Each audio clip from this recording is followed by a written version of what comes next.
I criticized my husband in bed, and now our marriage is collapsing in slow motion while everyone tells me I got what I deserved. They think I'm the villain who destroyed a good man's confidence over nothing. What they don't know is that I was desperately trying to save us from something much worse than hurt feelings. My friends stopped answering my calls. My sister told me I'm toxic. Online strangers are calling me every name in the book after my best friend posted a vague status that clearly references me. I'm not just afraid of losing my marriage. I'm terrified of who I've become and trying to save it, and more terrified of what happens when everyone learns the real reason I said what I said. So I'm going to tell you everything, including the part that makes me look even worse than the headline suggests. Because there's a detail I've been hiding that explains why I couldn't keep my mouth shut anymore, and why the truth I told Ryan that night was actually a lie. Let me start with how good things used to be because that context matters. Ryan and I met 6 years ago at a marketing conference in Austin. He was giving a presentation on brand authenticity, and I remember thinking he had this quiet confidence that drew everyone in. Not arrogant, just sure of himself. That same energy carried into everything else. Our physical connection was intense from the beginning. He was attentive in bed, present, enthusiastic. We'd spend entire weekends tangled up together, ordering takeout at midnight because we'd forgotten to eat. My previous relationships had been fine in that department, adequate, but Ryan made me feel desired in a way I hadn't experienced before. I felt lucky. We got married after 2 years. The wedding was perfect, small ceremony in his parents' backyard, just close family and friends. I wore a simple dress I found at a vintage shop. Ryan cried during his vows. I thought I'd found my person, the one who'd make everything else in life make sense. The first year of marriage was an adjustment, like everyone says. We moved into a new apartment, combined our finances, learned each other's annoying habits, but the physical side stayed strong. If anything, the familiarity made it better. We knew what each other liked. There was comfort and passion in equal measure. Then around year 4 I started noticing changes, small things at first. Ryan seemed distracted sometimes, like his mind was elsewhere. The frequency dropped off a bit, which I told myself was normal. We were busy with work, stressed about money, dealing with his mother's health scare. Life gets in the way, that's what married couples always say, but it wasn't just frequency. The quality shifted too. He'd finish quickly, then apologize and roll over. Or he'd struggle to maintain focus, lose his momentum halfway through. I tried to be understanding, reassuring him it was fine, that I wasn't worried about it. Because I wasn't, not really, not at first. I suggested we set aside dedicated time, make it a priority. We tried scheduling date nights, recreating our early relationship energy. Sometimes it worked. More often, we'd end up watching Netflix and falling asleep on the couch. The scheduled intimacy felt forced, performative in a way that killed whatever spontaneity we had left. Still, I told myself this was just a phase. All marriages go through dry spells. My married friends hinted at similar issues when we'd had enough wine. It was normal, we'd get through it. What I didn't tell anyone was that I'd started feeling unwanted, rejected. Like maybe the problem was me, maybe I'd gained weight, maybe I wasn't attractive to him anymore, maybe he'd realized he'd settled. These thoughts would creep in late at night while he slept beside me, oblivious to my spiral. I tried everything I could think of. I bought new lingerie, though it felt ridiculous putting it on only to have him yawn and say he was exhausted. I suggested couples activities to build connection, hiking, cooking classes, even a pottery workshop that I hated. I initiated more, trying to take the pressure off him. Nothing seemed to shift the pattern. Then one night about 8 months ago, I made a decision that felt small at the time. Ryan had fumbled through another disappointing encounter, apologizing again, and instead of reassuring him like usual, I stayed quiet, just rolled onto my side, letting the silence communicate my frustration. He noticed immediately. "What's wrong?" "Nothing," I said, but my tone said everything. That was the beginning, though I didn't know it then. That tiny withholding of reassurance, that first crack in my supportive facade, I'd opened a door I didn't know how to close. Over the next few weeks, I couldn't hide my disappointment as easily. My body language gave me away, the way I'd stiffen when he reached for me, the forced smile when he suggested we go to bed. Ryan started initiating less, which made sense. Who wants to face potential rejection? We fell into a terrible cycle. The less we connected physically, the more distant we became emotionally. The more distant we became, the worse the physical connection got when we did try. I felt trapped in a marriage that looked perfect from the outside while I was slowly dying of loneliness inside it. I started wondering if this was it, if this was what the rest of my life looked like. My parents had divorced when I was 12. I'd promised myself I'd never put kids through that I'd work on my marriage no matter what. But I also never imagined feeling so unwanted in my own bed. My friend Jessica suggested therapy. I brought it up to Ryan carefully, framing it as something to strengthen our relationship, not fix it. He agreed, which gave me hope. But he kept postponing making the appointment, saying work was crazy, he'd do it next week. Weeks turned into months. I began having thoughts I'm not proud of. When attractive men smiled at me at the coffee shop, I'd smile back a little too long. I found myself dressing nicer for work, enjoying the attention from colleagues. Nothing happened, I never crossed that line, but I was aware of testing boundaries in my mind. Then came the night that changed everything. We'd been at his company's holiday party. I'd worn a dress I knew looked good, had got my hair done. Multiple people complimented me. I felt attractive for the first time in months, visible again. Ryan had a few drinks, which was unusual for him. On the drive home, he was touchy, affectionate like the old days. When we got home, he pulled me toward the bedroom with actual desire in his eyes. Finally, I thought. Finally, we're breaking through this, but it fell apart quickly. He couldn't maintain his focus, got frustrated with himself, and within minutes it was over. He collapsed beside me, mumbling another apology. Something in me snapped. All the months of reassurance, of pretending it was fine, of swallowing my own needs, it erupted. "This isn't working," I said. My voice came out harder than I intended. He froze. "What? This, us in bed, it hasn't been working for months and I can't keep pretending it's okay." I watched his face crumble. Even in my anger, I knew I was crossing a line, but I couldn't stop. "Your performance has been really disappointing," I said. The word disappointing hung in the air between us like poison. "I've been patient, I've been supportive, but nothing's changing. I need you to actually do something about this instead of just apologizing." Ryan sat up, pulling away from me. "You've been keeping score, this whole time you've been judging me." "I'm not judging you, I'm being honest. Isn't that what we're supposed to do? There's a difference between honesty and cruelty." His voice was quiet, which somehow made it worse. If he'd yelled, I could have yelled back. But this quiet devastation left me nowhere to go. He got dressed and slept on the couch. I lay in bed, my heart pounding, replaying what I'd said. Part of me felt justified. I had been patient, it was a legitimate problem. But another part knew I delivered it in the worst possible way at the most vulnerable moment. I thought he'd cool off overnight. We'd talk in the morning, I'd apologize for my delivery while maintaining that the issue was real. We'd finally address this problem directly. Instead, Ryan barely spoke to me for days. He was polite, cordial even, but completely shut down, and he stopped touching me entirely. No goodbye kisses, no hand-holding on the couch, nothing. The physical distance I'd been complaining about became a canyon. A week later, I tried to initiate a conversation. "We need to talk about what I said." "You were very clear," he said, not looking up from his phone. Message received. I didn't mean it to come out that harshly. I was frustrated, but I shouldn't have said it like that. "We're honest, I appreciate the honesty." But his tone said he appreciated nothing. I'd wounded him in a way I was beginning to understand couldn't be easily fixed. I tried apologizing several more times over the next weeks. Each time, Ryan accepted the apology with the same cool politeness and changed nothing about his behavior. He came home from work, made dinner or picked up takeout, asked about my day in the tone you'd use with a roommate. We were living parallel lives in the same apartment. The worst part was bedtime.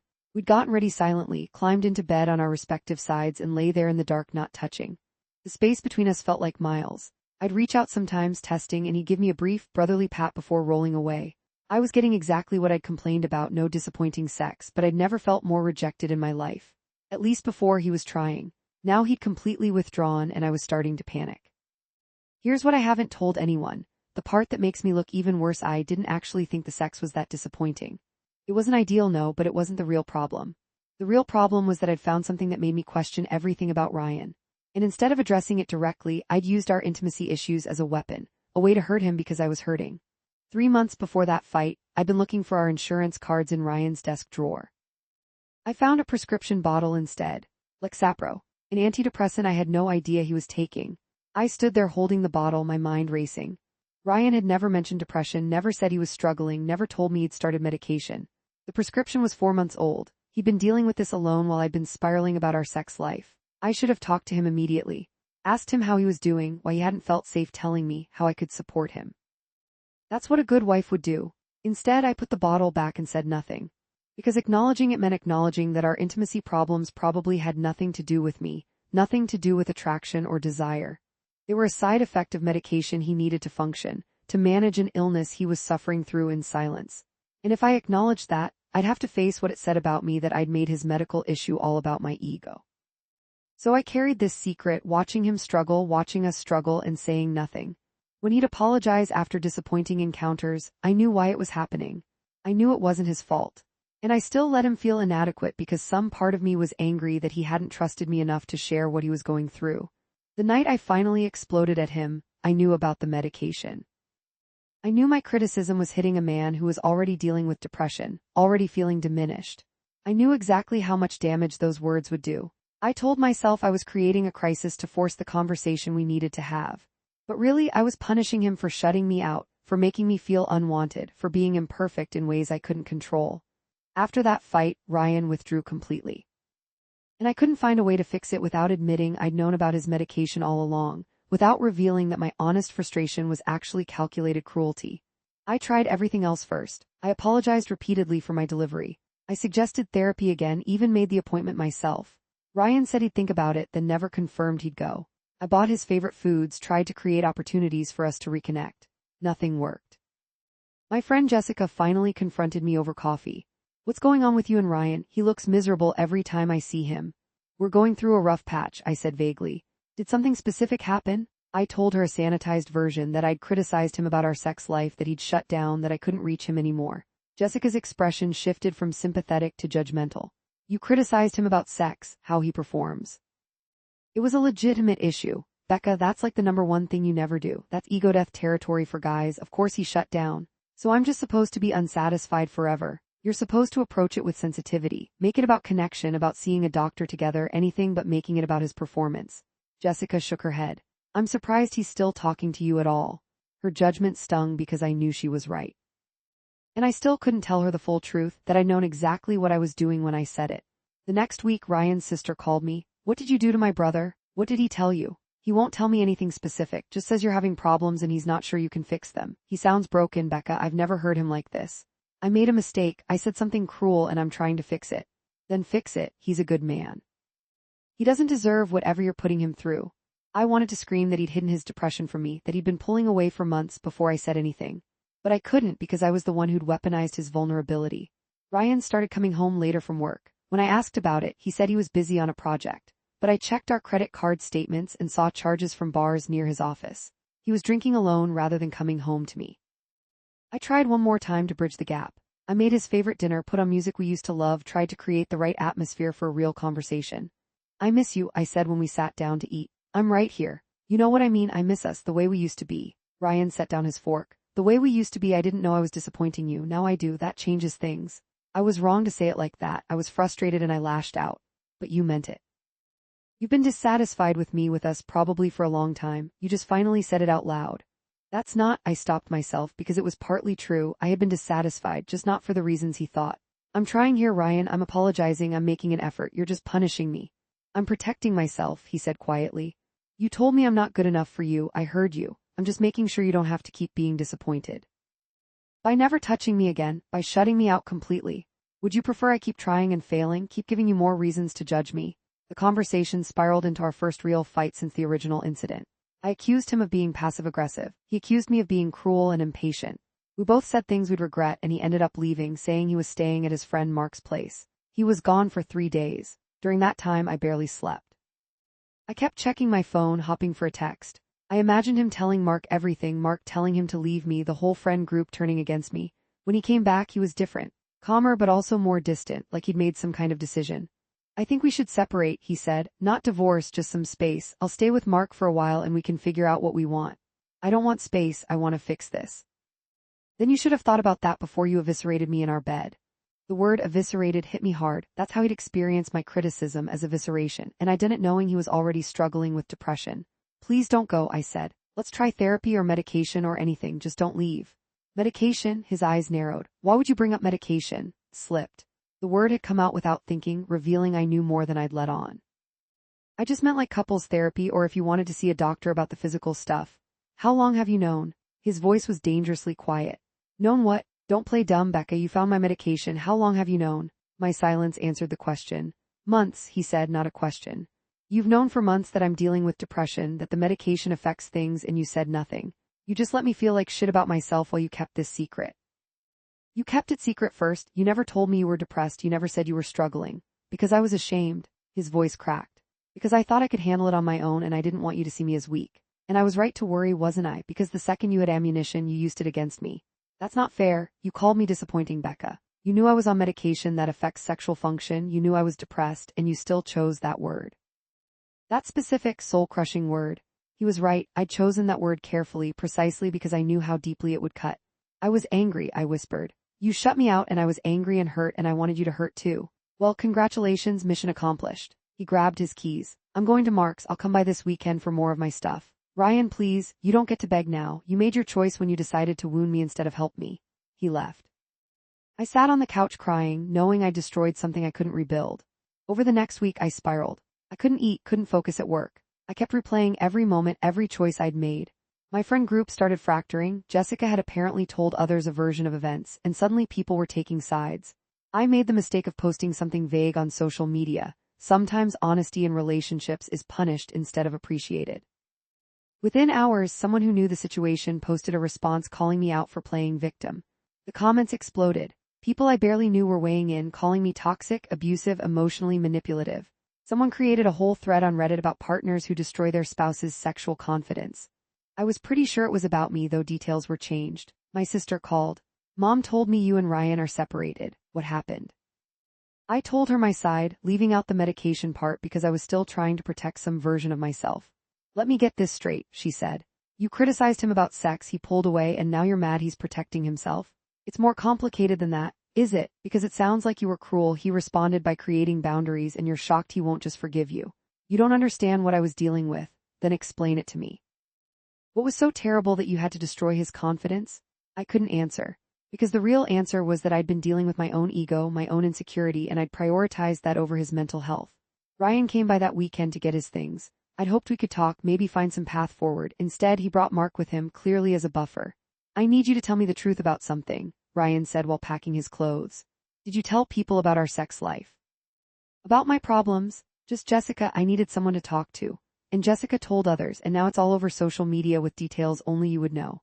My stomach dropped. I didn't know she'd. It doesn't matter. Everyone knows now. My coworkers know. My family knows. I can't even go to the gym without wondering if people are judging me. I'm so sorry. You're sorry you got caught. You're sorry it backfired. You're not sorry for what you did. He zipped his suitcase. My therapist says you're a narcissist, that everything you've done has been about your ego, not our marriage. You're seeing a therapist? I started right after you criticized me. Figured I needed professional help to deal with being such a disappointment. The bitterness in his voice was like a knife. This was what I'd done, turned a kind, confident man into someone who talked about himself with such self-loathing. I found your medication because I was looking for our insurance cards, I said desperately. I should have talked to you immediately, but I didn't know how. And the longer I waited, the harder it got. I was wrong, I know I was wrong, but I was scared too. Scared of what? Scared that you didn't trust me enough to tell me. Scared that I wasn't a safe person for you. Scared that maybe you were right not to trust me given what I did with that information. It was the most honest I'd been through this whole mess. For a moment I thought it might break through. Instead, Ryan just looked sad. Yeah.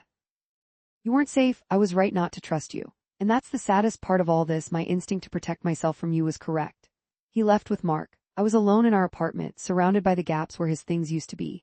The next few weeks were a blur of crying, overthinking, and trying to control damage I'd already done. I deactivated my social media after the comments got too vicious.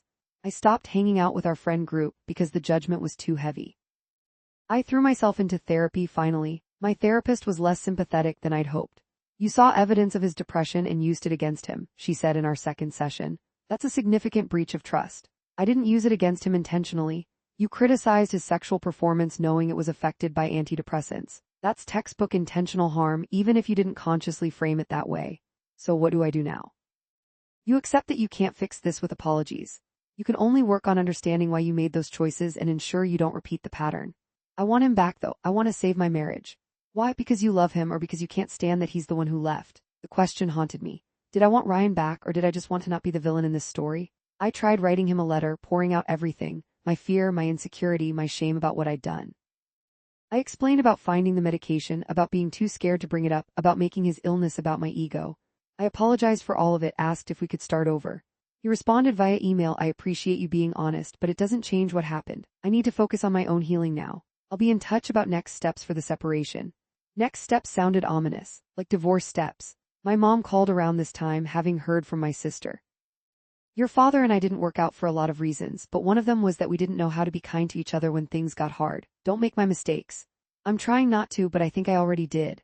Then you learn from it. You can't undo it, but you can learn. I wanted to scream that learning didn't help if I'd already destroyed my marriage in the process. Ryan's friend Mark reached out, surprisingly. We met for coffee, and I expected him to berate me.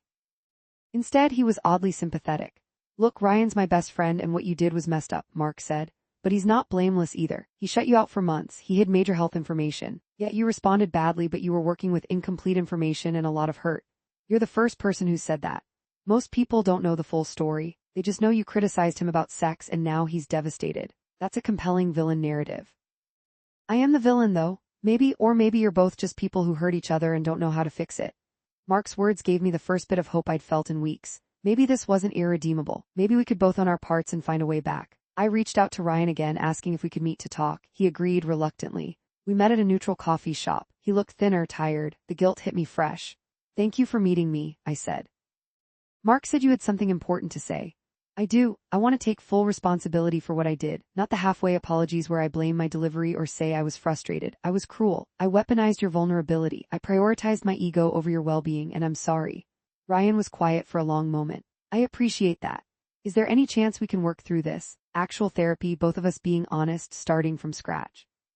I don't know if I can trust you again, Becca. Every time we'd have a conflict, I'd wonder if you were storing ammunition to use later. I can't live like that. I wouldn't do that again. I've learned. You've learned because you got caught, because I left, not because you suddenly developed empathy for what I was going through. He wasn't wrong. If he hadn't found out about the medication, would I have ever come clean? Or would I have kept using our intimacy issues as a weapon? I don't know how to fix this, I admitted. I don't know what you need from me. I need time. I need to trust myself again before I can even think about trusting you. How much time? I don't know, maybe forever. That word forever hit me like ice water. This might actually be over. My marriage might actually end because I couldn't handle my own insecurity with any grace. We parted awkwardly. No hug, no touch, just a polite goodbye that felt like a funeral. The separation became official. Ryan moved into his own apartment. We divided our belongings with painful civility. Our friends openly chose sides, most chose his. I couldn't blame them. Work became my refuge, the one place where people didn't know the details of my failure. But even there, I felt the weight of what I'd done. A coworker mentioned her husband starting antidepressants, and I had to excuse myself to cry in the bathroom, thinking about how differently I should have handled Ryan's medication. 3 months into the separation, I started dating someone I met through a work conference. Nothing serious, just coffee and conversation. He was nice, attentive, everything Ryan had been in the beginning. But I couldn't stop comparing them. I couldn't stop thinking about what I'd lost and why. The new guy complimented me, and I wondered if he was just performing, if he'd eventually shut down too. I was broken in ways I didn't know how to fix. I broke things off after a few weeks. He was confused. I thought this was going well, but I couldn't explain that I was still in love with my husband and probably always would be. Ryan started dating too. I found out through social media before I'd fully deactivated everything. Photos of him with a woman named Claire, both of them smiling. He looked happy, lighter. The jealousy was acid in my throat, but underneath it was something else, relief. Relief that he was healing, that he could still be happy, that I hadn't permanently destroyed him. I sent him one final message. I saw your dating. I'm happy for you. You deserve someone who treats you better than I did. I'm sorry for everything. He didn't respond, which I understood. My therapist asked how I felt about his new relationship. Like I'm watching the life I could have had if I'd been a better person. You can still be a better person, just not with him. That was the hardest truth to accept, that growth and healing didn't mean I got Ryan back. It meant I became someone who wouldn't make the same mistakes in the next relationship with the next person. The divorce papers came 6 months after we separated. Ryan had filed. I signed them without fighting, knowing I had no right to contest. We met one last time to finalize things with the lawyers. Professional, cordial strangers who used to share a bed. I hope you find what you're looking for, he said at the end. I hope you're finding happiness with Claire. I am. She's kind. The implication hung there, she's kind, unlike you. I nodded, accepting the judgment. For what it's worth, I really am sorry, not just sorry it ended, but sorry for my part in ending it. I know. And I'm sorry too for shutting you out, for not trusting you with my depression, for my part in our problems. We both failed each other. It was the closest we'd come to mutual understanding, and it came at the end of everything. Now it's been a year since that night I called him disappointing. Ryan married Claire 6 months ago, I heard through mutual friends. They seem happy. He seems at peace in a way he never looked with me toward the end. I'm still single, still in therapy, still working through why I chose cruelty when I could have chosen compassion. My therapist says I have a pattern of pushing people away when they get too close, of testing their loyalty until they break. She says it comes from my parents' divorce, from learning early that people leave. But understanding the pattern doesn't undo the damage. I destroyed my marriage because I couldn't handle my husband's vulnerability with the care it deserved. I saw his weakness and struck at it instead of protecting it. People still think I'm the villain who destroyed a good man over sexual performance. They're not entirely wrong. But what they don't know is that the performance issue was a symptom of something I already knew about and chose to weaponize. They don't know I lied when I said the sex was disappointing. It wasn't the sex that disappointed me. It was that he didn't trust me with his truth, which made me feel small and unimportant. So I made him feel small and unimportant in return. I'm telling this story now because I saw Ryan yesterday. I was at the grocery store and he was there with Claire and a baby. They have a baby. He's a father now, living the life we talked about having together. He saw me too. We made eye contact across the produce section. For a moment I thought he might ignore me. Instead, he gave me a small nod, an acknowledgement that we'd both survived the wreckage. I nodded back and turned away, tears streaming down my face by the time I reached my car. I told him his performance was disappointing and I lost everything. But the real story is that I knew why he was struggling, and I used that knowledge as a weapon because my ego mattered more than his well-being. I watched him suffer in silence with depression, and instead of offering support, I offered criticism designed to cut deepest. Was I the villain? Probably. Was I also hurt and scared and flawed? Also yes. Does that excuse what I did? Absolutely not. I'm putting this out there because I need someone to understand the full picture, even if understanding doesn't mean forgiveness. I need to own what I did, not the sanitized version where I was just too honest at the wrong time, but the truth where I weaponized my husband's mental illness because I couldn't handle feeling unwanted. So now you know everything. Judge me as harshly as you want. I've already judged myself more harshly than you possibly could.